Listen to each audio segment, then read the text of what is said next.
I have to admit, it is nice to see the return of Final Destination. Having only seen, I think, two of them, and even then feeling like stylistically they are somewhat repetitive. I was very much like, I get the gist of this quite early on. Final Destination Bloodlines really does actually bring a return to the genre that's quite welcome. Yeah, I am quite pleased to have come back to this and to see, following The Monkey, which, as I said, had some really creative kills, had some funny moments. Having two films like this doesn't seem to be an overcrowded market, because similarly, I thought, yeah, it had some creative kills, it had some very cool setups, it took the structure of death, to taking people who have avoided his list and going through and killing them. Yeah, that's actually the way that it's doing it now, where it has to go through people's bloodlines because somebody got a vision and avoided death decades before, and now it has to kill not just the people who avoided death, but anyone who was born of those people. That's an interesting idea, and I have to say, yeah, that's kind of a cool direction to take the genre.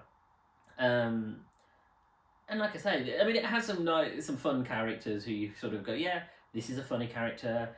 This is a character who takes it all very deathly seriously. You have the brother and sister who, it's about their emotional arcs together, and it's about generational trauma and how that affects people. Sort of capturing the spirit of the 2018 Halloween remake, where it sort of takes something that had a very different premise and goes, okay, let's explore something like generational trauma. And so, that at least gives it a bit more depth.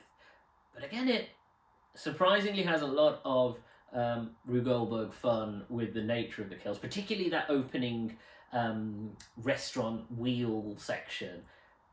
There is something quite balletic in the way that Final Destination sets up its kills and how the accident happens, each individual person who's killed in it, how it builds into a sort of crescendo climax. Yeah, I was quite impressed by it.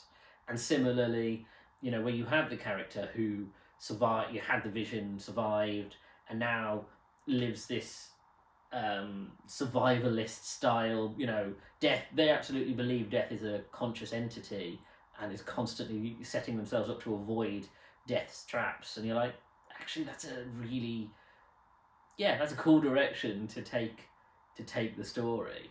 So it is fun, and it is nice to see the Final Destination franchise do something quite unexpected, and that's piqued my interest, which I kind of went in going, I wasn't expecting much, and quite surprisingly, again, this is, I think, the second time I've said this, come out with my expectations exceeded.